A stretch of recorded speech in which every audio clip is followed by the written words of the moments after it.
What's up, YouTube?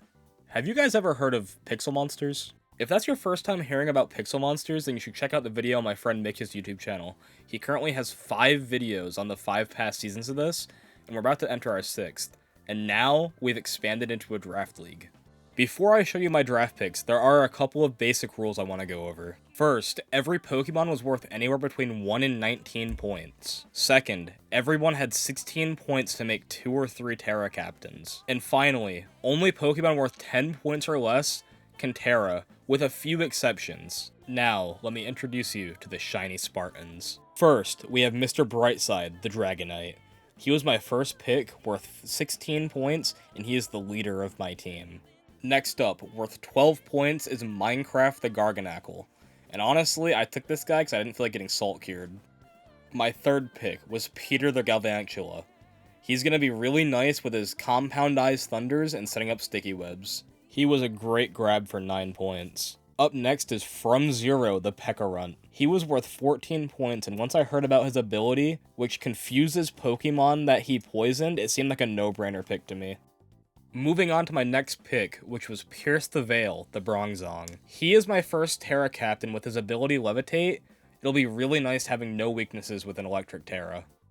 My next pick is a Hitmonchan named Mike Tython. I really wanted a low in Ninetales, but someone took it, so I decided to find something that had Bullet Punch. Next up, for 10 points, I grabbed Gary Come Home, the Gyarados. This is another powerhouse for my team with abilities like Intimidate and Moxie. I'm going to do a lot of work with this guy. For 12 points, we have Moto, the Hippowdon.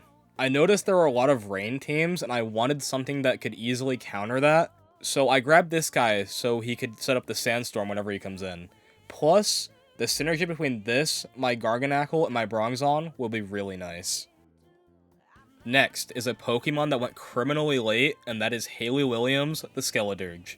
In Pixel Monsters Season 3, which was the first time I ever played competitive Pokemon, I used Skeledirge, and I've loved it ever since. On to my last 3 picks, and next up we have Stoutland, who is the bestest boy. Remember when I talked about Synergy earlier? Well, this thing gets Sand Rush, which will double its speed in Hippowdon Sandstorm, plus it also gets Intimidate if that's what I choose to run. So this thing might end up being a sleeper pick on my team. My second to last pick is Pink Pony Club, the Serena. I wanted a few grass types for a while, and the ones that I was all looking at got taken. And then I found Serena. I've never used it before, but it seems pretty good, so we'll see.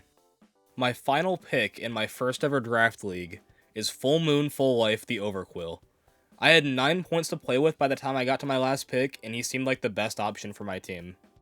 And that about does it for my first ever draft league team. Once again, I want to say thank you to the Pixel Monsters guys who are hosting another great event. This draft league has been in the works for a very long time, and I'm glad we're finally able to do it. I can't wait to face everybody.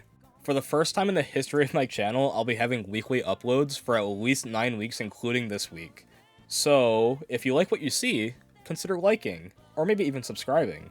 If any of my opponents in the upcoming weeks upload their POVs to YouTube, I will also have them in the description so you can check them out as well.